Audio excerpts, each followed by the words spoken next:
Bismillahirrahmanirrahim. Assalamualaikum warahmatullahi wabarakatuh. Selamat pagi semuanya. Mudah-mudahan dalam keadaan sehat selalu ya. Alhamdulillah hari ini kita bisa berjumpa kembali. Kemarin kita pasca Pilkada serentak se-Indonesia ya. Mudah-mudahan setelah pilkada ini kita mendapatkan pemimpin yang terbaik ya, khususnya untuk daerah masing-masing ya, umumnya untuk Indonesia tentunya ya. Nah, hari ini teman-teman kita akan lanjut ya pembahasan di mata kuliah kita berkaitan dengan keterkaitan antara kepemimpinan dengan konflik organisasi ya. Nah, pekan lalu kita sudah membahas keterkaitan antara kepemimpinan dengan apa ya? Sin, saya lupa. Motivasi, Mem. Oh, motivasi sebelumnya dengan budaya organisasi ya. Teman-teman, pekan lalu teman-teman dibuka insight-nya tentang teori-teori motivasi ya. Kenapa seseorang itu melakukan sesuatu? Why do someone do something? Gitu ya. Nah, banyak sekali secara teori alasan-alasan termasuk dalam bekerja pun seperti apa ya, motivasi kerja karyawan seperti apa. Dan kita tahu teman-teman dalam kondisi apapun ya di instansi, di organisasi manapun namanya permasalahan, namanya konflik akan selalu ada ya. Dan konflik itu tentu tidak selalu berindikasi negatif ya. Nah, bisa jadi konflik itu berindikasi positif ya, mengandung unsur kebaikan ya bagi pribadi, bagi individu ataupun bagi organisasi. Nah, menariknya kita akan kaitkan teman-teman konflik organisasi ini dengan kepemimpinan ya, bagaimana keterkaitan antara kepemimpinan dengan konflik organisasi yang seringkali ya ini berkaitan dengan bagaimana kemampuan seorang pemimpin dalam mengelola konflik dan tentu bagaimana dia mencapai tujuan organisasi ya.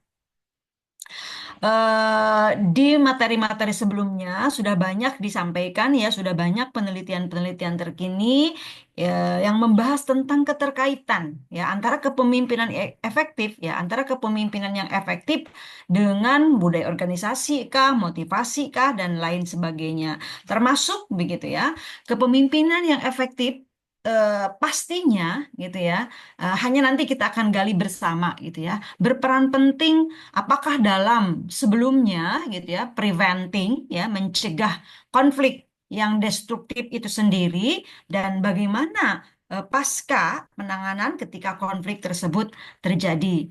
Dan hari ini teman-teman insya Allah kelompok 8 ya akan memaparkan materi berkaitan dengan topik yang tadi saya bahas spill di awal ya. Saya coba eh, sapa dulu nih presenter-presenter kita. Nadia Nurfazira. Halo Nadia. Halo. Hadir, Bu. Oke, udah siap ya. And then ada lagi Nadia lagi. Nadia Sri Navani. Halo. Halo Ma'am. Nadia Sri. Ready? Ready, Ma'am. Oke. Dan Firly Aulia Zahra. Halo Firly. Halo, Ma'am. Oke, ready ya? Baik, semua presenter sudah ready. Kita akan berikan kesempatan kepada mereka untuk show your performance ya. Silahkan.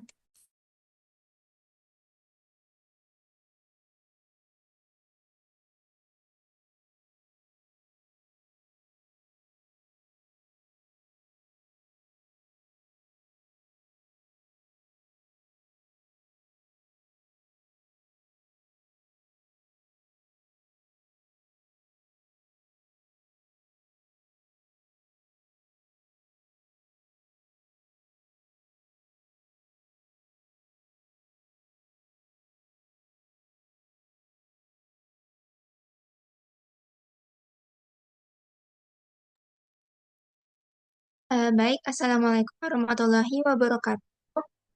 Selamat pagi, Ma'am Su dan semua. Kami dari kelompok 8 akan mempresentasikan mengenai kepemimpinan dan dalam organisasi. Yang terhormat, Ma'am Susan Febrian, SPDM, selaku dosen pengalaman pemata dan dan teman-teman yang lain yang saya banggakan. Boleh di next. Nah, ini adalah rekan anggota tim dari kelompok 8. Itu ada Nadia Nurfazia, ada Nadia Srinavani, saya sendiri. Ya Allah. Next. Dan selanjutnya akan dijelaskan oleh rekan saya. Baik, kita masuk ke latar belakang. Latar belakang dari tema kita hari ini yaitu kepemimpinan dan konflik adalah bagian yang tak terpisahkan dari kehidupan organisasi. Sebagai wadah berbagai individu dengan latar belakang yang berbeda dan kepentingan yang berbeda pula, eh, organisasi seringkali menjadi tempat munculnya konflik. Jika dikelola dengan baik, konflik dapat memberikan dampak positif seperti memicu kreativitas dan hal-hal positif yang lainnya. Oleh karena itu, peran pemimpin sangat penting dalam memastikan konflik tetap produktif.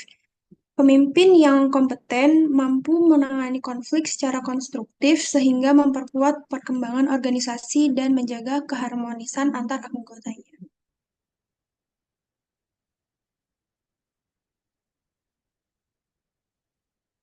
Rumusan masalah kita pada hari ini yaitu yang pertama, eh, apa yang dimaksud dengan kepemimpinan yang efektif dalam konteks organisasi.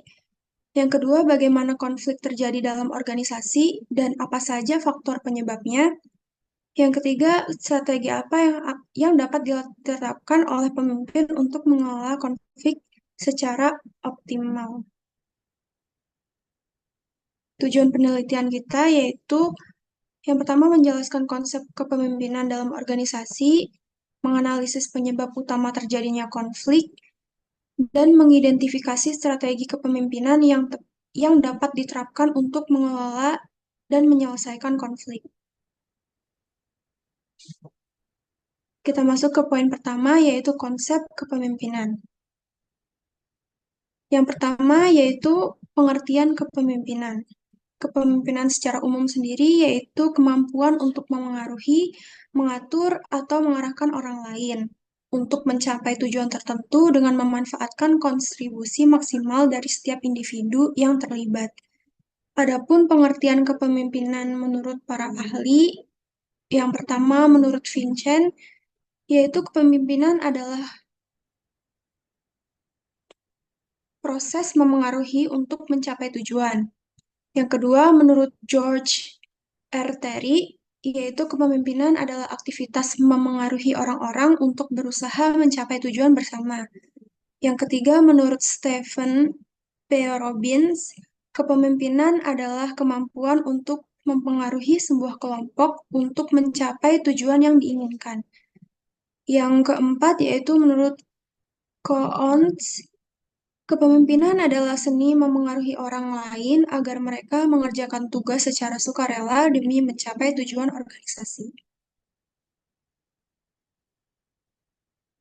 Berikutnya, macam-macam gaya kepemimpinan yang kita temukan berdasarkan sumber, yaitu di sini ada 11 gaya kepemimpinan. Yang pertama, kepemimpinan tradisional, di mana pemimpin itu memiliki otoritas yang diwariskan secara turun-temurun. Hubungan antara pemimpin dan pengikutnya itu didasarkan pada tradisi yang sudah kuat. Jadi rasa hormat dan kepatuhan terhadap pemimpin itu cukup tinggi. Yang kedua, kepemimpinan otoriter, di mana menekankan kekuasaan sebagai alat utama untuk memengaruhi.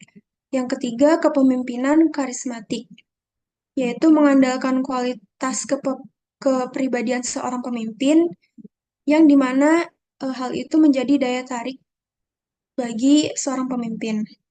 Yang keempat, yaitu kepemimpinan demokratik, di mana melibatkan pengikut dalam mengambil suatu keputusan. Yang ketiga, yang selanjutnya yaitu kepemimpinan laissez-faire, di mana pemimpin memberikan kebebasan penuh kepada pengikut untuk mengambil keputusan. Selanjutnya, kepemimpinan paternalistik, di mana pemimpin bertindak sebagai figur ayah yang melindungi, mendukung, dan memberikan bimbingan kepada pengikutnya.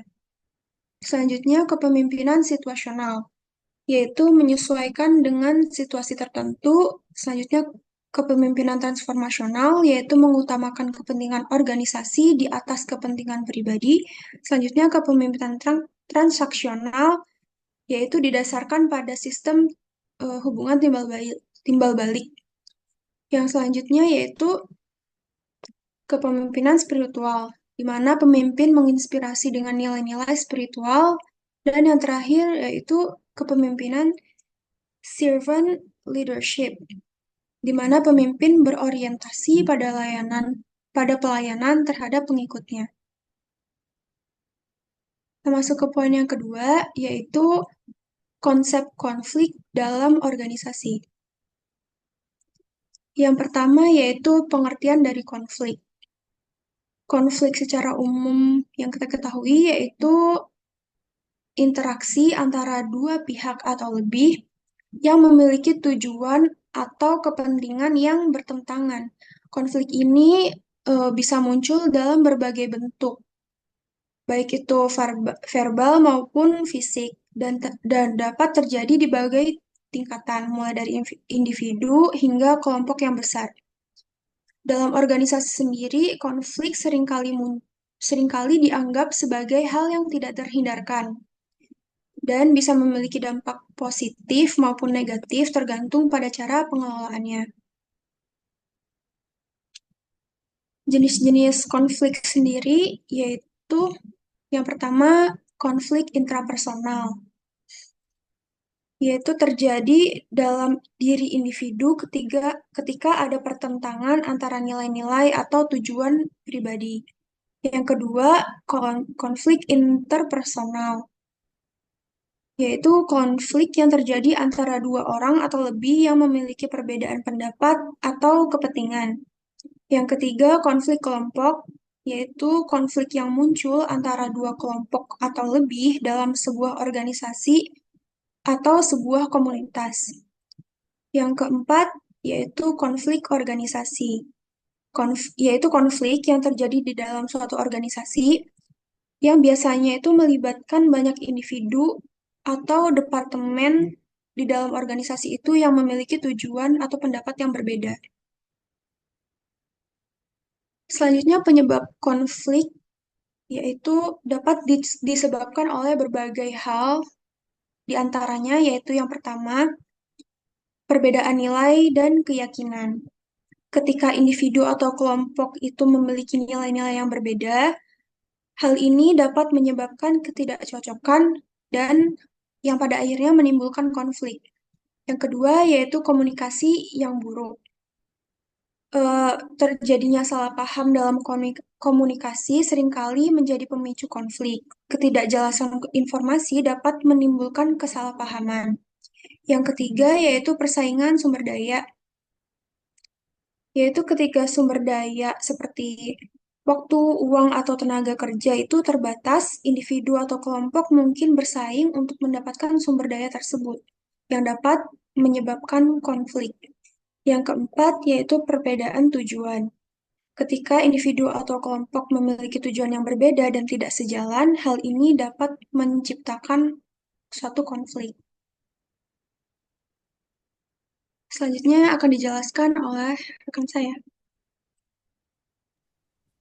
Baik, kita lanjut ke poin ketiga, yaitu hubungan antara kepemimpinan dan konflik. Next slide.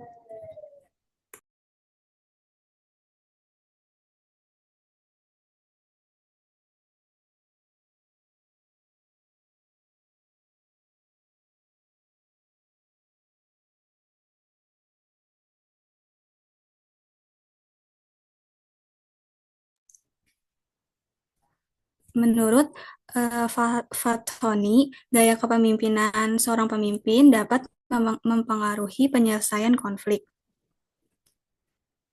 Gaya kepemimpinan seseorang berhubungan erat dengan cara ia menghadapi dan menyelesaikan suatu konflik atau permasalahan. Semakin baik gaya kepemimpinan seseorang, maka akan semakin baik pula metode penyelesaian masalah atau konflik yang dilakukan.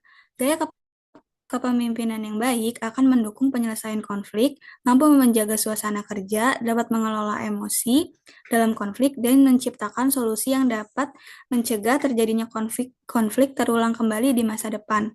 Sebaliknya, semakin buruk gaya kepemimpinan seseorang, akan semakin buruk pula penyelesaian konflik yang dilakukan. Next slide.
Halo,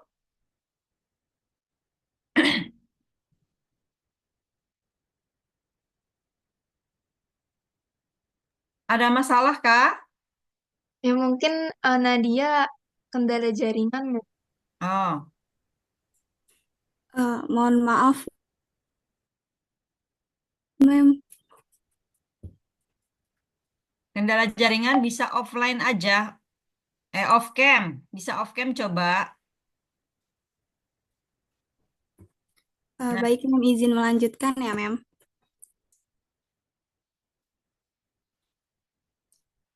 Jadi, menurut Ahmadi, tahun 2009, terdapat klasifikasi gaya kepemimpinan yang didasarkan pada cara atau pendekatan yang dilakukan oleh pemimpin, yaitu kepemimpinan bebas atau laissez-faire, kepemimpinan demokratis, dan kepemimpinan otoriter. Nah, berikut ini merupakan contoh pengaruh gaya kepemimpinan terhadap konflik dalam organisasi. Yang pertama, gaya kepemimpinan bebas atau laissez-faire.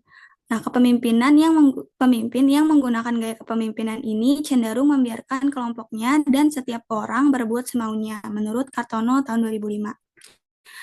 Sehingga mayoritasnya memiliki manajemen konflik yang buruk. Dalam beberapa situasi, gaya kepemimpinan ini memang memberikan manfaat seperti peningkatan kreativitas dan kemandirian, tetapi di sisi lain, gaya kepemimpinan ini memiliki kelemahan yang signifikan, salah satunya dalam proses manajemen konflik yang buruk.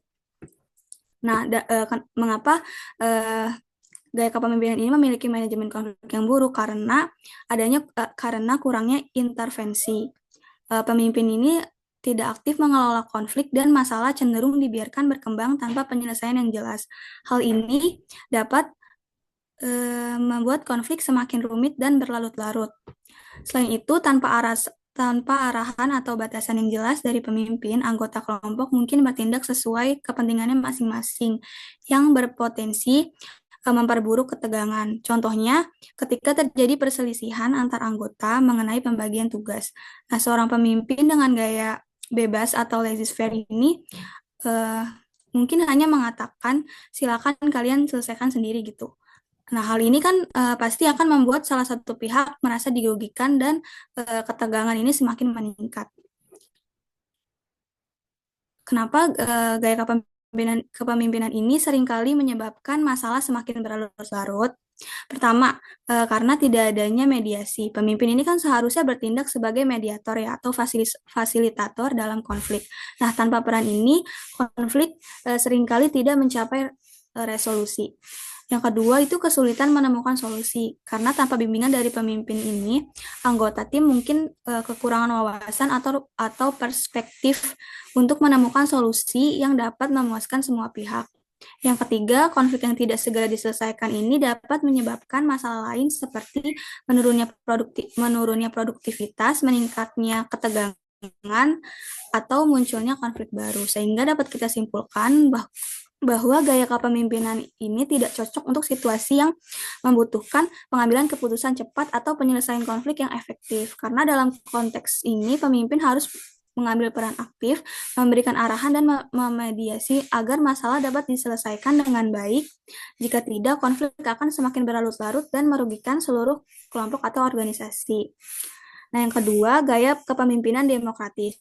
Pemimpin yang menggunakan gaya kepemimpinan ini sangat mementingkan musyawarah dalam pengambilan keputusan yang diwujudkan pada setiap jenjang atau unit masing-masing karyawan, sehingga menghasilkan manajemen konflik yang baik.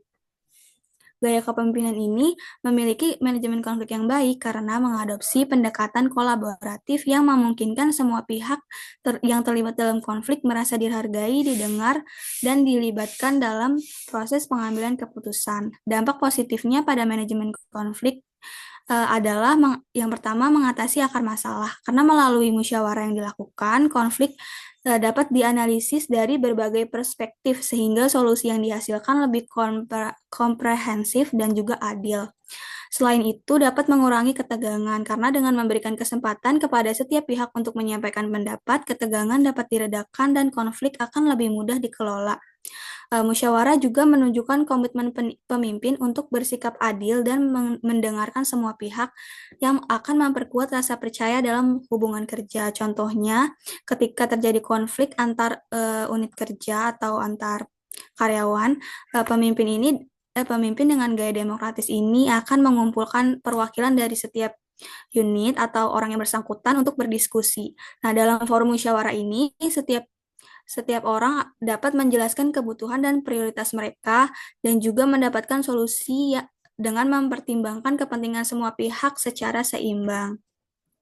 Kesimpulannya, gaya kepemimpinan demokratis ini menciptakan pendekatan manajemen konflik yang produktif, adil, dan inklusif dengan melibatkan semua pihak dalam pengambilan keputusan.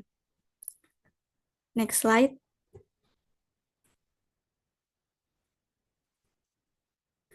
Selanjutnya adalah gaya kepemimpinan otoriter. Pemimpin yang menggunakan gaya kepemimpinan otoriter cenderung mengambil kendali penuh atas kelompoknya dan mengatur segala keputusan tanpa melibatkan anggota kelompok. Pendekatan ini memiliki tantangan yang besar dalam konteks manajemen konflik karena hal ini disebabkan oleh pemimpin yang memutuskan penyelesaian konflik secara penuh tanpa melibatkan anggota tim. Keputusan yang diambil hanya dari satu pihak dan pastinya juga akan menyebabkan solusi yang seringkali tidak mewakili pendapat atau sudut pandang semua pihak yang terlibat. Selain itu, ketika anggota tim merasa tidak didengarkan, ketegangan dapat semakin meningkat dan konflik menjadi semakin kompleks. Dampak negatif gaya otoriter pada manajemen konflik ini, karena anggota tim tidak dilibatkan dalam proses penyelesaian konflik, mereka cenderung tidak merasa bertanggung jawab atas hasilnya, sehingga solusi yang diberikan mungkin tidak efektif atau tidak diterima dengan baik. Contohnya, ketika terjadi konflik antar pegawai, seorang pemimpin yang menggunakan gaya kepemimpinan otoriter ini sering memutuskan sepihak saja siapa yang benar dan siapa yang salah tanpa mendengarkan penjelasan dari kedua belah pihak. Keputusan seperti ini kan pastinya akan memperburuk konflik karena pihak yang merasa dirugikan tidak diberikan kesempatan untuk menyampaikan sudut pandangnya. Mengapa manajemen ini tidak efektif? Pertama, karena kurangnya dialog. Pemimpin otoriter ini jarang memberikan ruang untuk diskusi atau musyawarah sehingga akar masalahnya seringkali tidak diidentifikasi. Yang kedua, kekakuan dalam pendekatan. Gaya otoriter tidak fleksibel dalam menangani situasi yang membutuhkan pemahaman dan kolaborasi. Yang ketiga, merusak hubungan kerja. Ketidakpuasan dari anggota tim yang merasa terpinggirkan dapat memicu konflik lanjutan bahkan setelah keputusan diambil. Namun ada pengecualian dalam situasi tertentu seperti krisis yang membutuhkan keputusan cepat. Gaya otoriter ini dapat memberikan manfaat karena sifatnya yang tegas dan langsung. Namun untuk penyelesaian konflik yang kompleks dan melibatkan banyak pihak, pendekatan ini jarang berhasil. Kesimpulannya, gaya kepemimpinan otoriter memiliki kelemahan signifikan dalam konteks manajemen konflik karena kurangnya keterlibatan dan partisipasi dari anggota kelompok. Konflik seringkali tidak terselesaikan dengan baik karena keputusan yang diambil hanya berdasarkan sudut pandang pemimpin tanpa mempertimbangkan kebutuhan atau keinginan pihak-pihak yang terlibat. Next slide.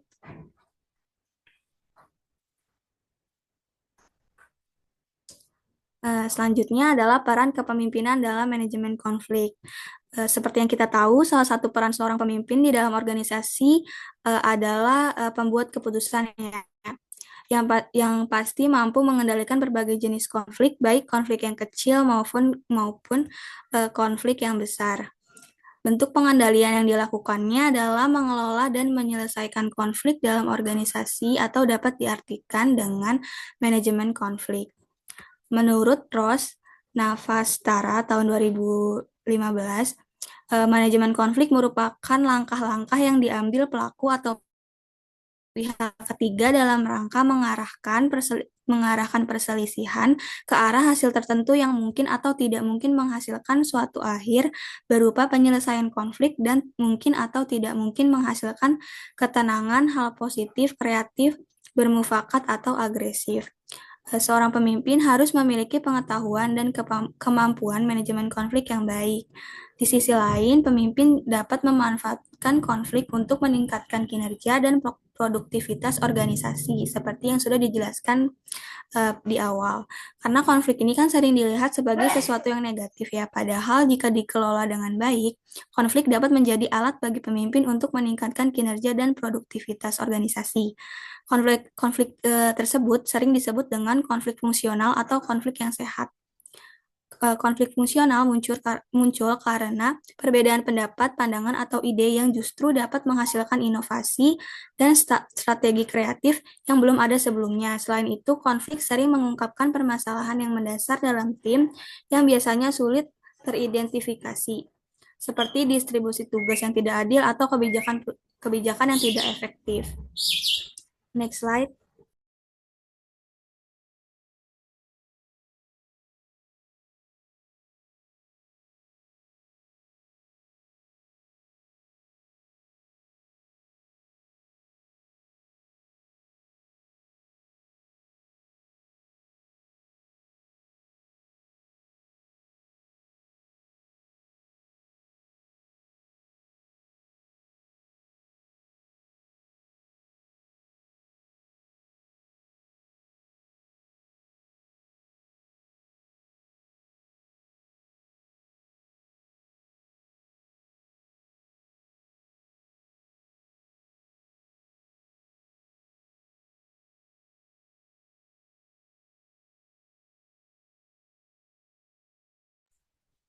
Selanjutnya, terdapat 5 gaya manajemen konflik yang dapat digunakan dalam situasi konflik menurut Thomas William Kenneth. Yaitu yang pertama, kompetisi. Manajemen konflik ini cenderung memiliki keinginan untuk memenangkan konflik dan mencapai tujuan dengan mengesampingkan kebutuhan pihak lain. Gaya ini digunakan ketika terdapat keadaan mendesak yang membutuhkan tindakan cepat dan tegas, misalnya penegakan aturan dan pemotongan dana. Yang kedua, kolaborasi. Gaya ini menekankan kerjasama dan penemuan solusi yang mewakili pendapat semua pihak. Gaya kolaborasi diperlukan ketika pemimpin ingin membuat keputusan mengenai konflik dengan solusi yang memuaskan semua pihak. Misalnya, ketika pemimpin ingin menggabungkan wawasan dari orang yang memiliki sudut pandang yang berbeda terhadap suatu permasalahan. Yang ketiga, kompromi. Pemimpin yang menggunakan gaya ini cenderung ingin mencari solusi yang dapat memberikan keuntungan dan kerugian secara seimbang dengan melakukan kompromi. Gaya ini dilakukan ketika pemimpin harus mencari solusi yang sesuai sebagai alternatif keputusan di bawah tekanan waktu. Yang keempat, menghindari. Seseorang yang menggunakan gaya ini cenderung mengabaikan konflik atau menunda penyelesaiannya. Gaya ini dilakukan bila pemimpin menganggap ada persoalan yang lebih penting dan mendesak daripada konflik yang sedang terjadi. Yang kelima, akomodatif. Gaya akomodatif atau penyesuaian menekankan keinginan untuk memenuhi kebutuhan orang lain tanpa mempertimbangkan kebutuhan diri sendiri. Gaya ini digunakan bila pemimpin menyadari bahwa ia perlu memberikan ruang untuk belajar dari orang lain dan mempertimbangkan solusi yang lebih baik. Next slide.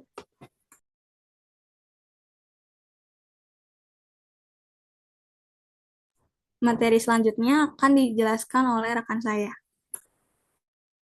Baik, saya akan melanjutkan bagian keempat keempat yaitu strategi manajemen konflik dalam organisasi. Boleh di next.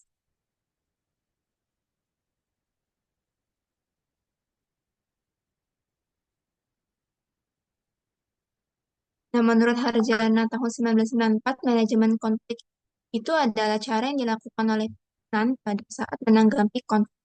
Nah, tujuan manajemen konflik mencapai kinerja yang optimal dengan cara membuat konflik itu tetap bersifat fungsional dan meminimalkan akibat konflik yang dapat menimbulkan. Nah, manajemen adalah mencapai tujuan yang diperlukan dan menjaga hubungan-hubungan dari pihak yang konflik agar tetap dalam hubungan yang baik. Nah, dalam itu proses manajemen konflik itu proses yang dilakukan untuk mengatasi, menangani, dan menyelesaikan konflik secara efektif agar tidak berkembang menjadi masalah yang lebih besar. Boleh dibahas. Nah, manajemen konflik menurut Nardi meliputi kegiatan yang pertama menstimulasi konflik.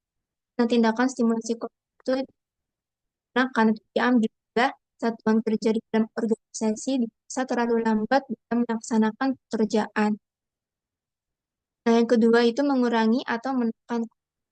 Nah, tindakan mengurangi konflik dapat dilakukan apabila suatu organisasi dirasa dan dapat menimbulkan ancaman bagi keberlangsungan organisasi disertai dengan penurunan produktivitas kerja. Nah, yang ketiga ada penyelesaian konflik.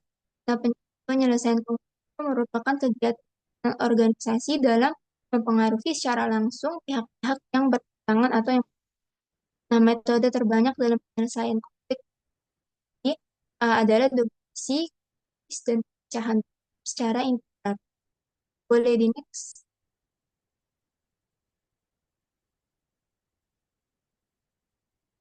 Nah, mencegah terjadinya konflik itu dapat menekan pada yang pertama, tujuan organisasi itu lebih penting daripada tujuan atau unit. Nah, pemimpin itu harus memastikan bahwa seluruh anggota organisasi itu memahami bahwa prioritas utama dalam pelaksanaan kinerja itu adalah pencapaian tujuan organisasi secara keseluruhan.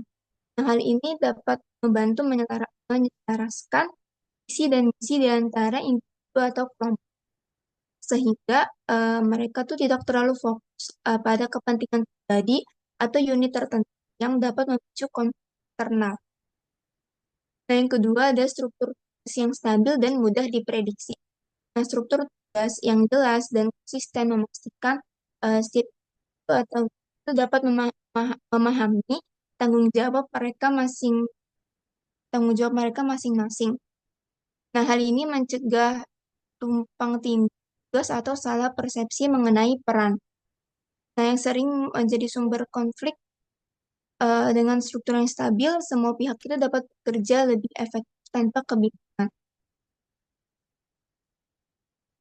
Nah, yang ketiga, meningkatkan dan mengembangkan komunikasi antar anggota pada unit yang berbeda. Nah, apa sebelumnya suara saya jelas atau patah-patah ya?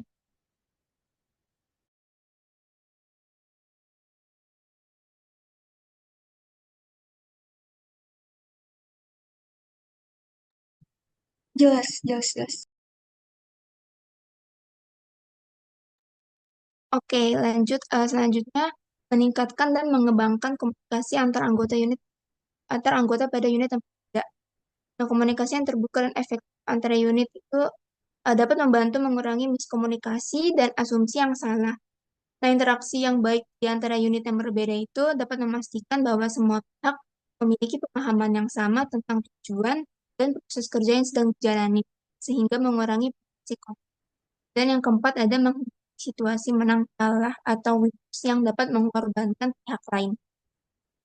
Nah, pendekatan khusus dalam menyelesaikan perbedaan pendapat seringkali menciptakan perasaan tidak adil bagi pihak yang kalah.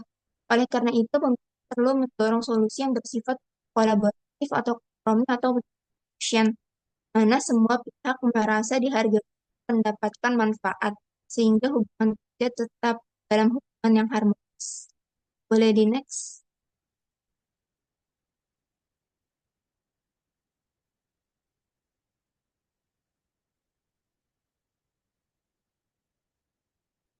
Nah, terdapat strategi manajemen konflik yang terdapat dalam The Despoting Process Law in 10 Societies. Yang pertama itu ada bersabar atau lamping.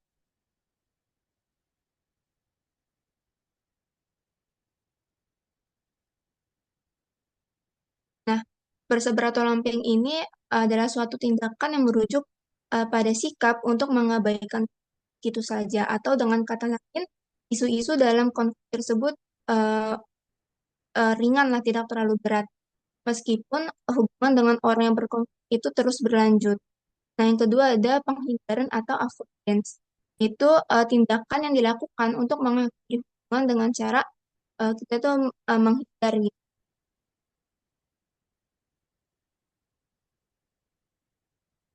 Nah, biasanya individu itu mengakhiri konflik dengan memutuskan hubungan atau menghindari orang yang seringkali karena merasa penyelesaian itu tidak akan tercapai.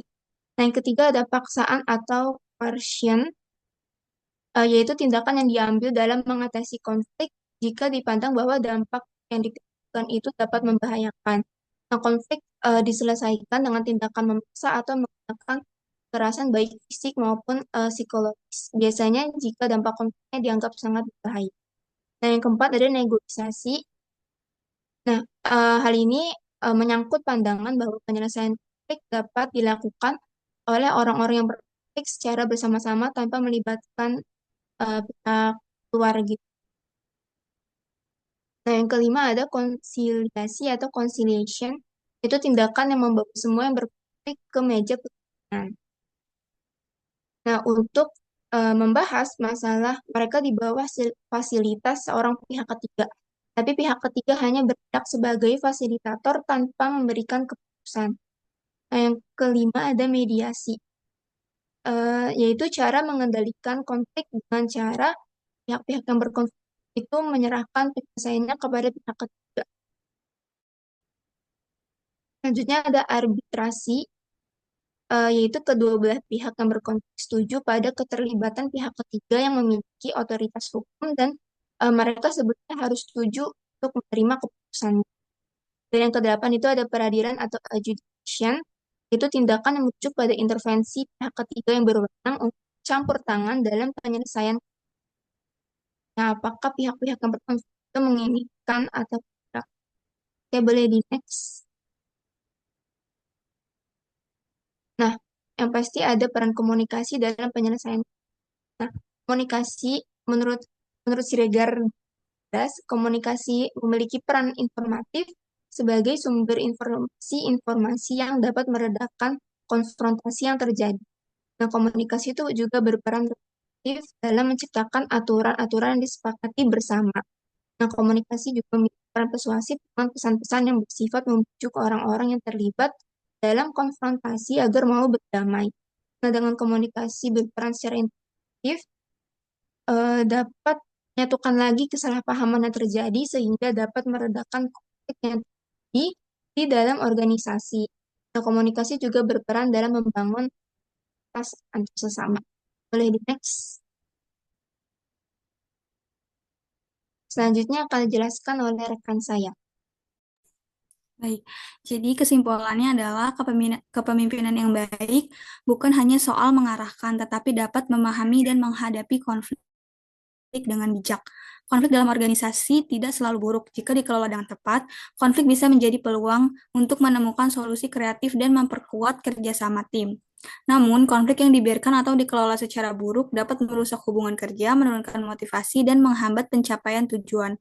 Pemimpin perlu memiliki kemampuan untuk mendengar, berkomunikasi secara efektif, dan mengambil keputusan yang adil untuk memastikan konflik menjadi alat pembangun, bukan penghalang. Next slide.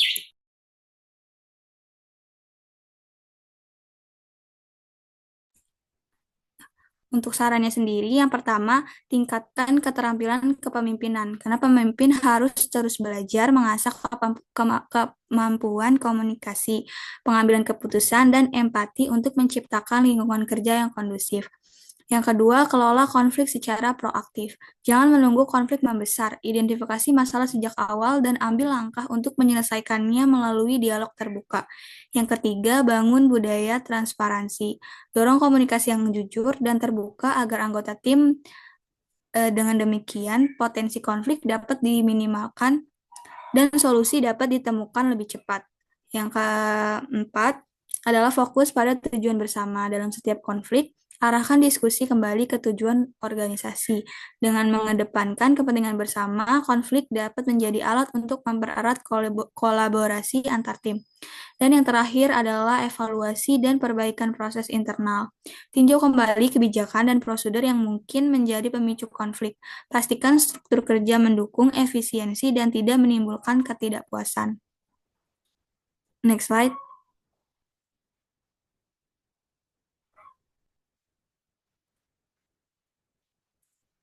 Nah, ini adalah daftar pustaka dari materi kita. Selebihnya saya kembalikan ke moderator. Baik, selesai sudah presentasi terkait kepemimpinan dan konflik dalam organisasi kami. Kurang lebih maaf. Selanjutnya kita beralih ke sesi tanya jawab. Jika teman-teman memiliki pertanyaan, untuk raise hand.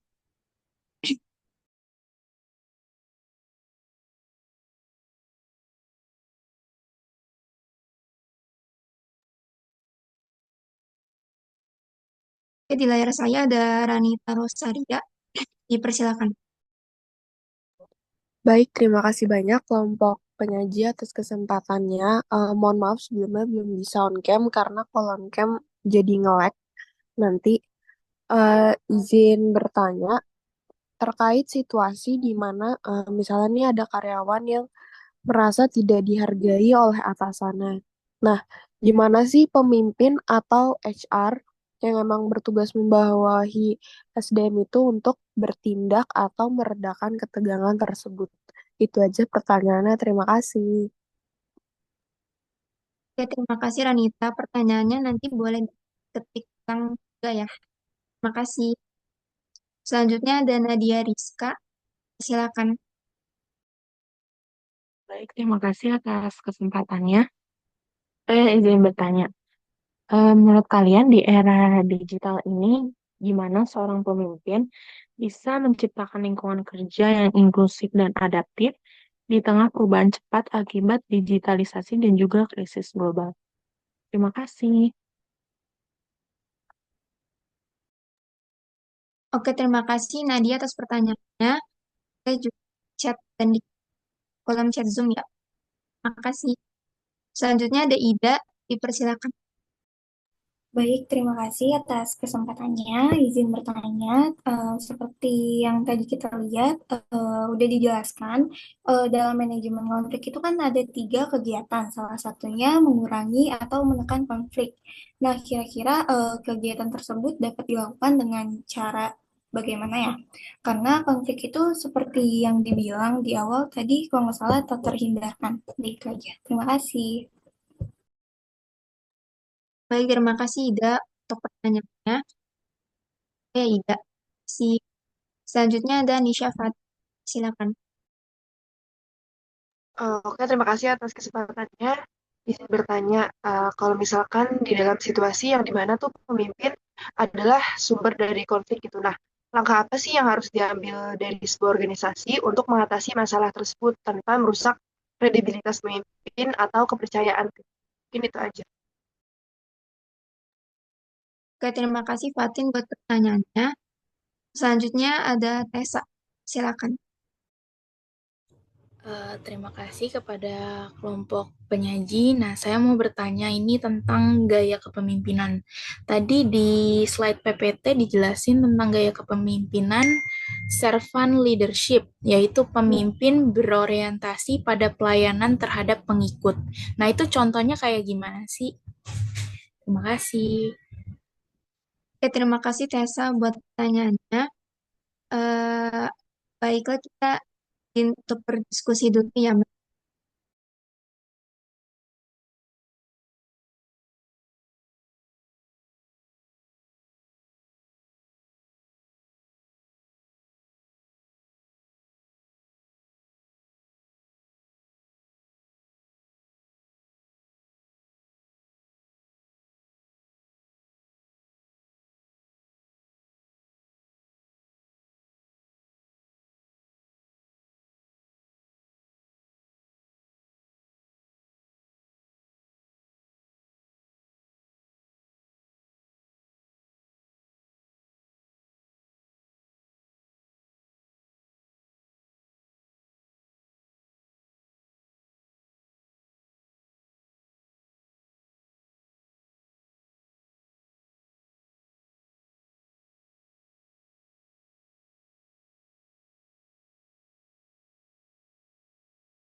Baik, saya izin menjawab pertanyaan dari Ida Ayu.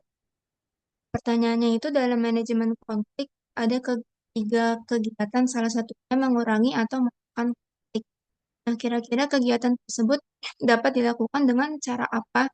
Karena kan konflik nggak bisa terhindarkan. Nah, caranya itu bisa dengan,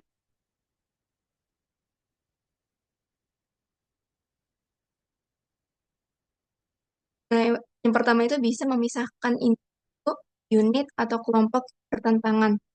Nah, bisa dengan rotasi atau mutasi kerja.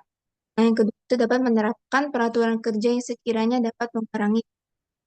Nah, terus ada juga dengan menjaga komunikasi terbuka dan transparan. Pastinya dengan keterbukaan itu dapat menghindari kesalahpahaman, miskomunikasi, ya, ya, konflik dapat muncul gitu. Terus yang kedua, kalau misalnya ada masalah, kita itu harus memahami akar masalah mana.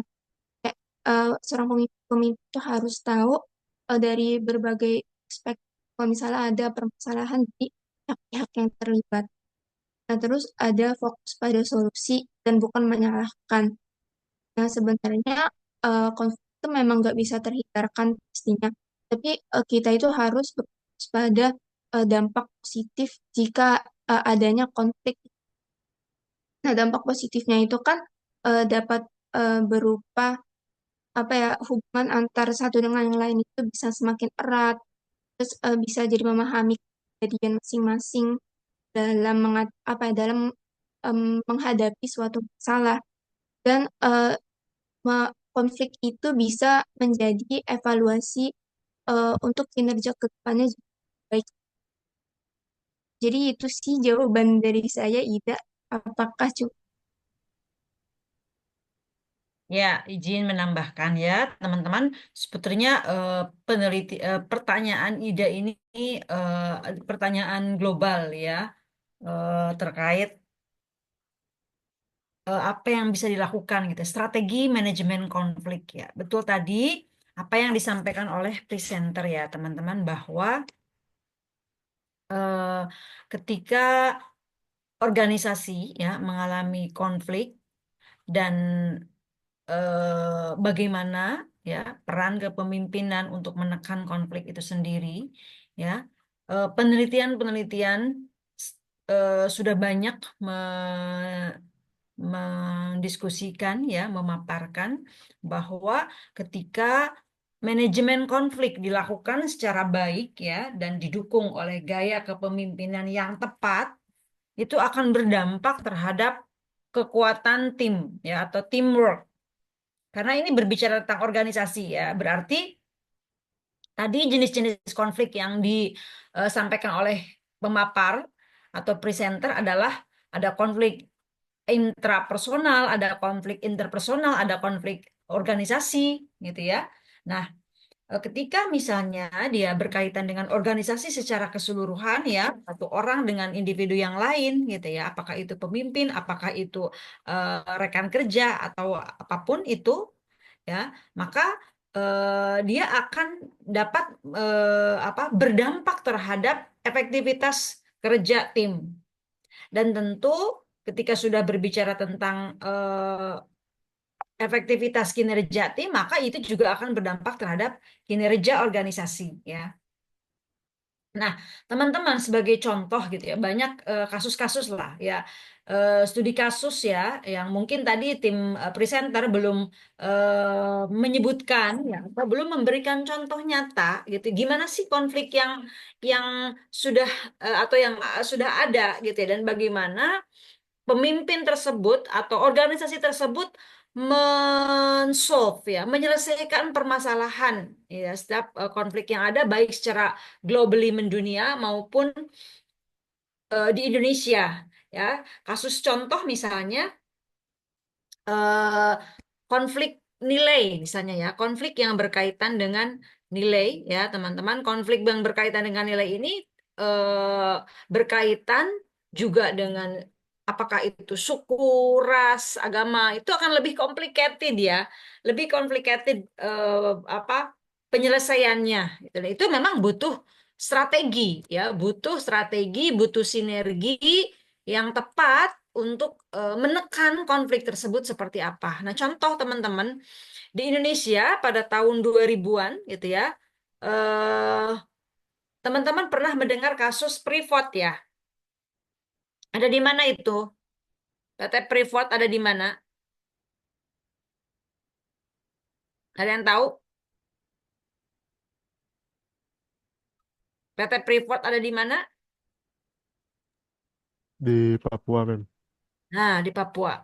Ya, kita tahu ya teman-teman, di Papua itu sangat kental dengan nilai-nilai apa kesukuannya, adat istiadatnya, ya. Dan pada saat itu teman-teman juga mungkin mendengar ya bagaimana konflik yang terjadi antara PT Freeport sendiri dengan warga sekitar, dengan pemerintahan Indonesia, ya, terkait kebijakan perusahaan PT Freeport gitu ya, di mana warga di sana menganggap dengan keberadaan PT Freeport apa keuntungannya gitu buat warga di sana, sementara sumber daya alam mereka itu dikeruk habis-habisan oleh perusahaan, dan itu kan membutuhkan waktu yang tidak sebentar ya, memerlukan apa pendampingan ya, bukan hanya antar perusahaan dengan warga, tetapi juga pemerintah dan berbagai stakeholder itu kan sampai apa banyak ya korban-korban di sana karena eh, konflik ini gitu, sehingga konflik itu berkepanjangan, sehingga dibuatlah solusinya pada saat itu pendekatan kepada warga, pendekatan kepada pihak perusahaan, pemerintahan terlibat gitu ya, mereka semua duduk bersama mengkomunikasikan apa keuntungan yang bisa didapat oleh perusahaan, oleh warga sekitar, oleh pemerintah, sehingga semuanya menghasilkan win-win solution gitu ya. Dan itu pun dilakukan dengan negosiasi yang panjang ya teman-teman. Tidak mudah gitu ya. Dan itu adalah salah satu contoh ya teman-teman bagaimana untuk menyelesaikan konflik ya, bahkan untuk mengurangi atau menekan konflik itu memang perlu strategi ya. Strateginya tadi sudah banyak dibahas oleh presenter ya. Tinggal memang setiap konflik itu unik ya teman-teman. Memang tidak bisa dipukul rata sama gitu ya. Memang case by case penanganannya pun gitu ya. Karena eh, ya itu tadi tergantung dengan jenis konfliknya yang ada. Ketika konflik itu misalnya berkaitan, ini berkaitan juga nih dengan pertanyaan yang lain, berkaitan dengan pemimpin itu sendiri misalnya ya, pemimpin itu sendiri ya caranya, strateginya memang tidak bisa disamakan dengan ketika misalnya penyelesaian terhadap organisasi gitu ya, seperti itu. Jadi memang harus case by case ya, dianalisis, kemudian ditemukan formulanya seperti apa. Ya, itu tambahannya teman-teman, silakan.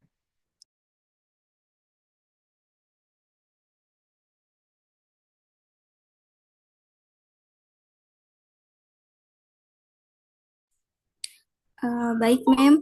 Saya izin menjawab pertanyaan Anisya Fatin. Pertanyaannya adalah dalam situasi di mana pemimpin adalah sumber konflik, langkah apa yang harus diambil organisasi untuk mengatasi masalah tersebut tanpa merusak kredibilitas pemimpin atau kepercayaan tim. Seperti yang sudah dijelaskan Memsu tadi, ketika masalah atau konflik ini bersumber dari pemimpin ini kan penyelesaiannya itu tidak bisa disamaratakan dengan konflik yang terjadi di dalam organisasi. Nah, mungkin hal yang dapat dilakukan adalah organisasi harus menerapkan mekanisme umpan balik atau yang anonim dan transparan untuk mengidentifikasi masalah, dan juga pihak ketiga ini harus dilibatkan. Pihak ketiga ini harus netral ya untuk memediasi dan memberikan saran kepada pemimpin. Selain itu, pemimpin juga harus diberi kesempatan untuk merefleksikan tindakannya, dan jika diperlukan mengikuti pelatihan atau coaching untuk meningkatkan keterampilannya. Mungkin itu saja jawaban dari saya. Apakah Mem ingin menambahkan? Baik. Nah, masalahnya adalah ketika pemimpin itu membuat masalah, itu ya, bagaimana atau konflik itu ada, masalah itu ada pada diri pemimpin itu sendiri. Ya, sebetulnya kita juga tidak aneh gitu ya dengan hal-hal seperti itu ya, teman-teman, karena sejarah Hmm, peristiwa demi peristiwa juga sudah banyak ya kita menyaksikan sendiri ya, termasuk dalam skala besar sekalipun gitu ya. Itulah satu sisi ya kita kita bersyukur ya kita apa diberikan khususnya di Indonesia gitu ya diberikan kesamaan dalam memandang segala hal gitu ya, memandang bahwa memang jika itu salah gitu ya, kita wal sekalipun itu pemimpin ya kita harus harus harus apa memberikan masukan gitu ya, harus menegur gitu ya, dan itu sudah banyak terjadi ya teman-teman. Dulu ketika Presiden Soeharto digulingkan, teman-teman udah lahir belum? Hah? Belum ya? Belum, Ma'am. belum belum lahir. Subhanallah, Presiden Soeharto itu digulingkan gitu ya, belum lahir ya teman-teman. itu itu salah satu contoh gitu ya, bukti ya bahwa ketika pimpinan negara salah pun gitu ya, ya memang harus di apa dikoreksi gitu, dibetulkan, bahkan kalau perlu ya digulingkan gitu ya, itu secara kasarnya gitu ya. Tetapi dalam hal ini, dalam skala organisasi atau misalnya perusahaan, ya sama mekanisme pasti akan dilakukan gitu ya. Mekanisme sesuai dengan prosedur pasti akan dilakukan sehingga barangkali ya pencopotan hingga pencopotan jabatan itu sudah banyak terjadi gitu ya. Sudah banyak terjadi. Contoh misalnya ya konflik di apa nah ya di kalau teman-teman ingat mungkin ya di Indonesia itu ya tahun 2018-an ya apa Grab ya, Grab waktu itu ya kalau tidak salah ya, konflik yang terjadi antara para pengemudi yang merasa dirugikan dengan kebijakan gitu kan, kebijakan pimpinan Grab ya yang mungkin tidak memberikan apa kebijakan terkait insentif yang dinilai tidak adil gitu ya kan, itu memicu demonstrasi besar-besaran di berbagai kota di Indonesia. Nah, solusinya bagaimana ya? Kebijakan itu kan datangnya dari pemimpin gitu ya. Lalu dibahas gitu ya, dibahas bersama gitu ya. Mereka mengadakan pertemuan dengan perwakilan secara resmi gitu ya, secara resmi, kemudian membahas keberatan kebijakan-kebijakan yang dibuat oleh pimpinannya, kemudian mau tidak mau pimpinan ketika rakyat bergerak bersama. Nah, ini ya teman-teman ya, the power of togetherness itu ya. Kekuatan dari kebersamaan itu menghasilkan dampak yang luar biasa ya, dan itu memang alamiah ya, alamiah gitu, dalam skala organisasi kecil pun itu berdampak gitu ya, seperti demonstrasi gitu kan ya. Kemudian juga apa duduk bersama gitu ya, duduk bersama, tapi kan kalau misalkan kita eh, duduk beberapa orang saja tidak didengar siapa kita gitu ya. Makanya the power of togetherness itu penting ya. Ketika misalnya masalah itu muncul dari atas gitu ya, dari pimpinan ya, dari pemimpin gitu ya. Nah, makanya sebetulnya teman-teman eh, apa kejadian misalnya mahasiswa melaksanakan demonstrasi gitu ya ke jalanan ya, ke gedung DPR gitu. Justru itu adalah salah satu cara ya yang sometimes gitu ya, yang sometimes itu memang berdampak, bermanfaat gitu ya untuk mengingatkan para pemimpin-pemimpin kita gitu ya, baik negara maupun dunia, itu sudah biasa ya di dalam skala dunia. Contoh misalnya ketika apa demonstrasi besar-besaran terkait Free Palestine misalnya ya, karena memang para pemimpin-pemimpin di dunia misalnya ya kurang aware ya, tidak tidak apa memberikan apa kebijakan yang tepat misalkan untuk rakyat Palestina yang masih terjajah oleh Israel gitu ya. Nah, itu salah satu contoh yang besar maupun kecil ya teman-teman, ketika yang bermasalah itu justru ada pada pimpinan atau kebijakan. Maka the power of togetherness itu baik dari karyawan, ya, masyarakat, warga, itu akan sangat berdampak dan bisa jadi itu adalah menjadi kontrol, sosial kontrol. Ya, makanya dalam manajemen konflik juga ada yang namanya sosial manajemen kontrol ya. Kontrol manajemen sosial itu penting. Karena apa? Itu untuk mengcounter ketika pimpinan ya atau pemimpin justru di situ dia membuat kesalahan atau membuat konflik itu sendiri. Ya. Itu tambahannya teman-teman. Silakan. Baik, Mem, izin menjawab pertanyaan Ranita. Pertanyaannya adalah dalam situasi di mana ada karyawan yang merasa tidak dihargai oleh atasannya, bagaimana pemimpin atau HR harus bertindak untuk meredakan ketegangan tersebut. Nah, ini kan berhubungan dengan pertanyaannya Fatin tadi ya. Masalahnya mungkin ada pada pemimpinnya. Nah, dalam situasi tersebut, hal yang bisa dilakukan yang pertama, kita harus mengidentifikasi akar masalahnya dengan menanyakan secara spesifik tentang situasi apa sih yang membuat karyawan tersebut merasa tidak dihargai. Dan juga harus ditelusuri apakah masalah tersebut ini berkaitan dengan komunikasi, gaya kepemimpinan, atau budaya kerja yang memang ada pada organisasi itu. Selanjutnya, pihak ketiga juga harus berbicara dengan atasan tersebut secara pribadi mungkin dengan memahami perspektif masing-masing pihak.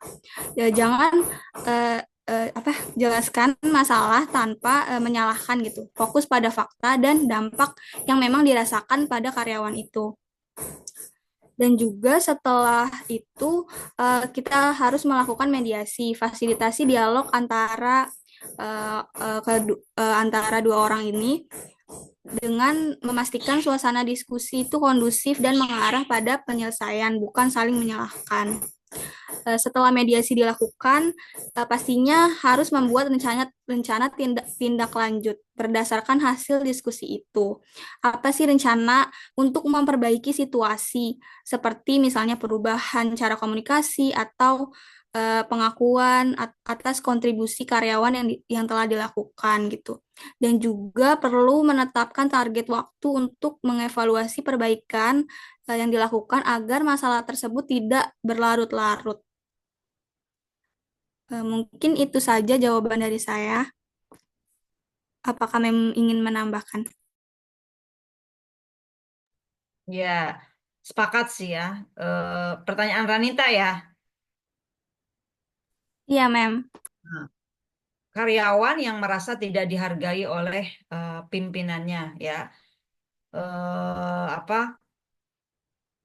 Betul tadi, analisis ya, analisis permasalahan terlebih dahulu ya, analisis permasalahan terlebih dahulu. Seperti misalnya tadi ya, karyawan Grab gitu ya, karyawan Grab.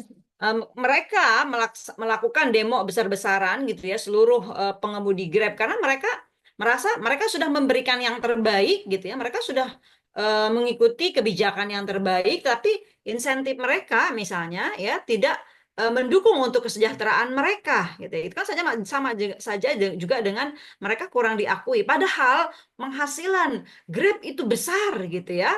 Nah, teman-teman juga mungkin kalau misalkan naik Gojek gitu ya, Gojek online itu saya juga iseng gitu ya, sering nanya gitu ya. Ketika apa ongkos Gojek itu mulai dari saya merasakan benar gitu ya, dari harga murah sampai mahal gitu ya, padahal jaraknya sama gitu, itu kerasa banget. Saya sering ngajak ngobrol gitu para pengemudi ojol nih, bang kenapa ya sekarang kok berasa apa harganya naik terus gitu ya, mahal gitu kan, seperti itu. Iya mbak gitu. Ke nasabahnya iya mahal, tapi ke kami misalkan seperti ini gitu ya. Jadi memang hal-hal seperti itu kan berdampak dari apa berasal dari kurang diakomodirnya gitu ya, kebutuhan karyawan atau tidak diakuinya, kurang diakuinya ya. Solusinya memang teman-teman komunikasi yang terbuka ya. Pemimpin yang efektif dia memang harus mau mendengar tadi. Ya, ini kaitannya juga dengan servant leadership ya. Pertanyaan siapa tuh? Nanti silakan lebih detail ya. Seorang pemimpin yang melayani, dia harus mampu mendengar dan mengakui keluhan karyawan-karyawannya atau followersnya. Ya, dibuka komunikasi, dengarkan apa keluhan mereka, jadikan pemimpin itu adalah a good listener, ya, pemimpin yang siap mendengarkan dan mengakomodir semua keluhan karyawan apapun itu masuk dengarkan ya lalu ya berikan penghargaan ya berikan penghargaan duduk duduk bareng gitu ya apa yang menjadi keluhan mereka dengarkan lalu kaji ya kaji dari apa dari kebijakan yang sudah dibuat ya memang di sini berbagai stakeholder diperlukan gitu ya HRD ya, kemudian pemimpin, kemudian perwakilan ya, perwakilan yang berkonflik gitu ya. Itu harus duduk bareng memusyawarahkan yang terbaik untuk mencapai win-win solution sehingga tidak ada salah satu pihak yang dirugikan. Oke, mungkin akan dirugikan gitu, tapi kan ada konsekuensi dan resiko. Ketika misalnya ini dinaikkan, insentif dinaikkan, maka konsekuensinya apa? Nah, konsekuensi ini akan menjadi hal yang positif, misalkan bagi organisasi pun sebaliknya, gitu ya. Ketika apa pihak pemimpin juga dia diberikan konsekuensi, maka akan ada juga hak yang dia terima gitu secara tidak langsung ya.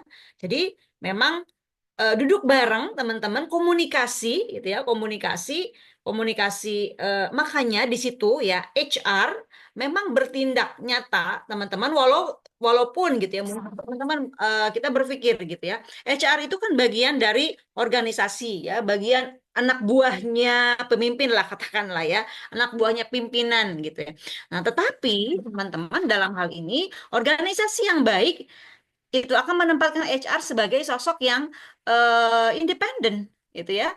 Walaupun misalkan pemimpinnya salah, manajernya salah gitu ya, maka HR harus berani gitu kan. Ya, berani mengkoreksi, mencari strategi yang tepat gimana cara menyelesaikan konflik tersebut. Nah, dalam konteks negara, disitulah fungsi apa? DPR ya fungsi lembaga legislatif untuk mengcounter ya ketika pemerintah berbuat salah kemudian kita ada rakyat nah disitulah yang menjembatani yang memfasilitasi yang memediasi sehingga semuanya bisa menyelesaikan konflik dengan baik gitu ya.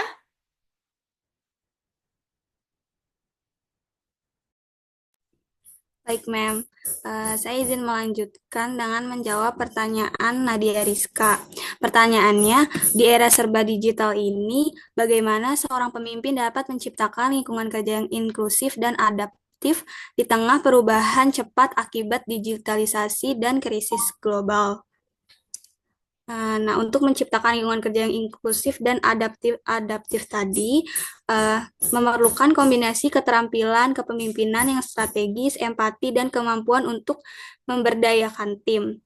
Langkah-langkah yang dilakukan adalah komunikasi terbuka dengan memanfaatkan platform digital untuk memastikan partisipasi dari semua pihak termasuk mereka yang bekerja dari jarak jauh. Dan juga pemimpin harus bersikap fleksibel dengan meningkatkan adaptabilitas organisasi. Pemimpin harus menunjukkan kemampuan untuk beradaptasi dengan situasi baru, termasuk perubahan teknologi atau krisis yang tidak terduga. Pemimpin juga harus memberikan kesempatan kepada karyawan untuk belajar keterampilan baru, terutama yang relevan dengan digitalisasi seperti analitik data, otomatisasi sesuatu, dan juga kolaborasi daring. Selanjutnya juga dapat dilakukan integrasi teknologi dengan manusia. Pastikan semua transformasi digital ini mempertimbangkan dampak pada karyawan dan mendorong penerimaan melalui pelatihan dan komunikasi yang jelas. Mungkin itu saja. Nadia Rizka, apakah menjawab?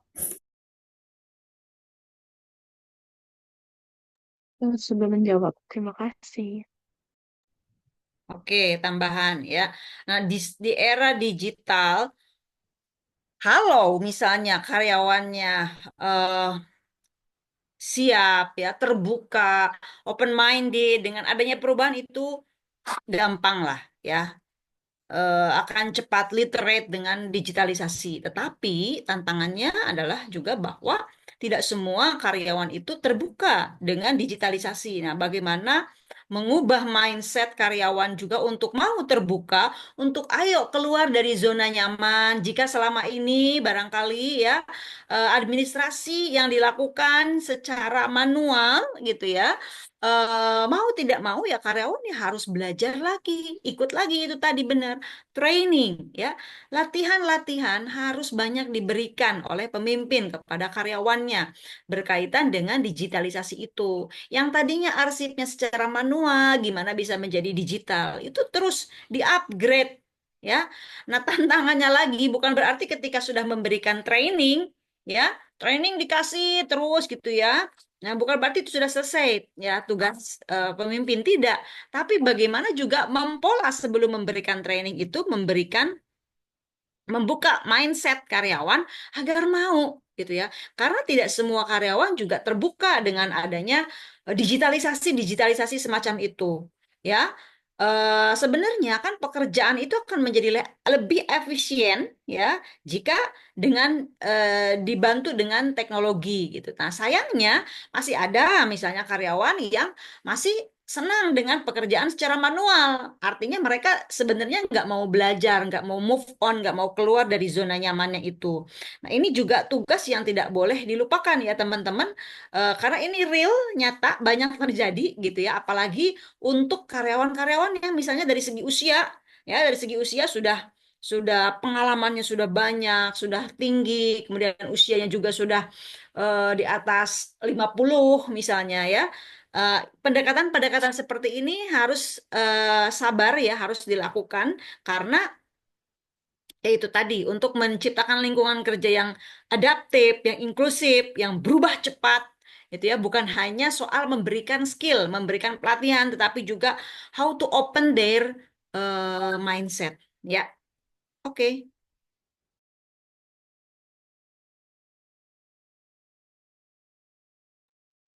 Baik, izin melanjutkan menjawab pertanyaan dari dari Tessa.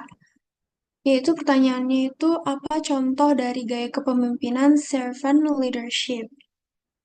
Nah, seperti yang kita ketahui tadi itu servant leadership itu mengutamakan memegang prinsip bahwa dia itu harus melayani kebutuhan orang-orang yang dipimpinnya. Jadi dengan begitu seorang pemimpin itu seperti yang dijelaskan oleh Mem tadi harus mendengarkan aspirasi dari orang-orang yang dia pimpin atau dari pihak yang terkait. Misalnya di bidang pendidikan di Indonesia nih, eh, seorang menteri pendidikan itu mendengarkan aspirasi dari para guru atau tenaga pendidik dari daerah yang terpencil. Maka dia harus memberikan solusi yang relevan dengan masalah tersebut gitu. Apa sudah terjawab, Tessa? Sudah cukup terjawab. Terima kasih Nadia. Oke, tambahan ya teman-teman tentang kepemimpinan servant ya atau kepemimpinan melayani ya, kepemimpin leadership, servant leadership. Nah, teman-teman, tentang servant leadership ini dia muncul ya pada tahun 1970-an ya. Penggagasnya adalah Robert Greenleaf ya. Coba teman-teman ketik Robert Greenleaf ya akan muncul The Servant as Leader ya, bukunya yang terkenal ya.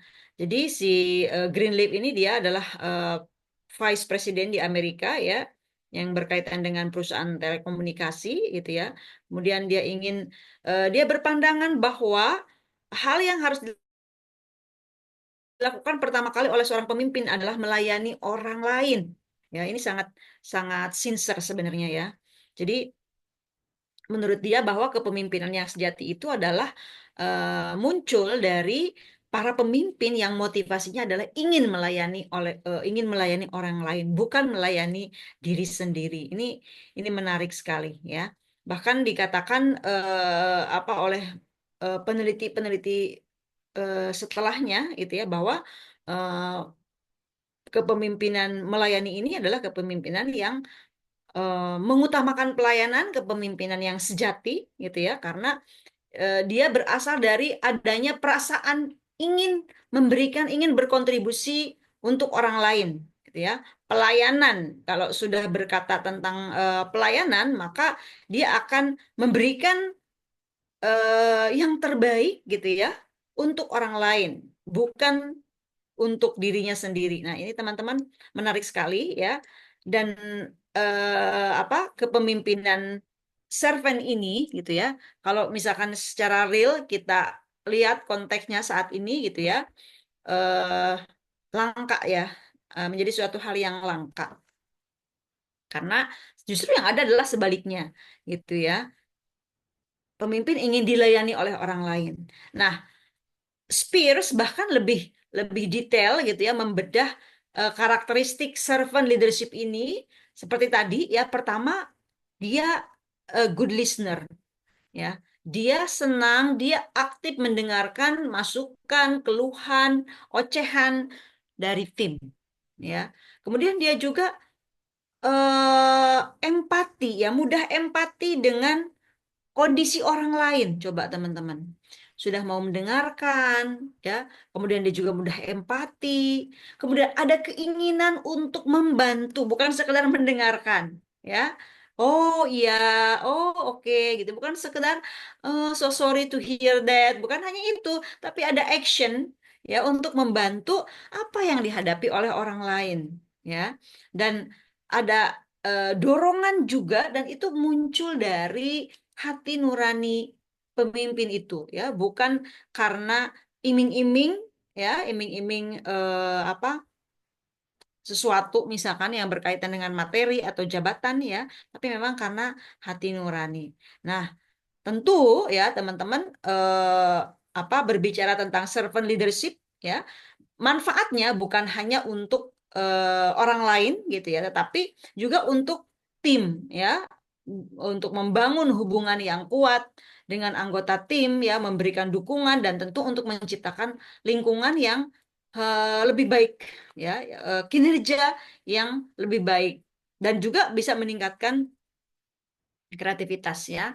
Contoh misalnya ya, eh, pemimpin yang disebut-sebut gitu ya sebagai seorang yang servant ya, yang melayani, salah satunya adalah ya kita akui Nadiem Makarim gitu ya, bukan sebagai ketika menjabat sebagai Mendik apa Menristek bukan ya, tetapi ketika beliau menjabat sebagai CEO dari Gojek gitu ya, bagaimana dia mampu melayani karyawan-karyawannya ya dengan fokus pada pemberdayaan karyawan dan melakukan inovasi yang hebat gitu ya.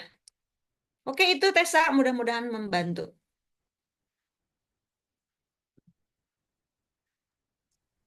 Terima kasih banyak, Mem, atas penjelasannya.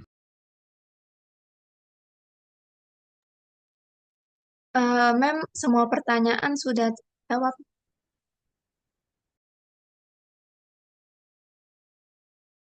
Ya, baik ya. Alhamdulillah sudah terjawab semua pertanyaan ya. Terima kasih kepada kelompok 8 yang sudah memaparkan dan merespon setiap pertanyaan dari para mahasiswa yang lain ya. Teman-teman bisa kita simpulkan bersama ya bahwa kepemimpinan dengan konflik organisasi memang berkaitan ya. Dan hanya tadi barangkali ya satu yang teman-teman presenter belum sebutkan, bahwa konflik itu tidak selalu negatif ya teman-teman ya. Ada juga konflik itu yang berpengaruh positif, tidak selalu jelek gitu ya konflik itu.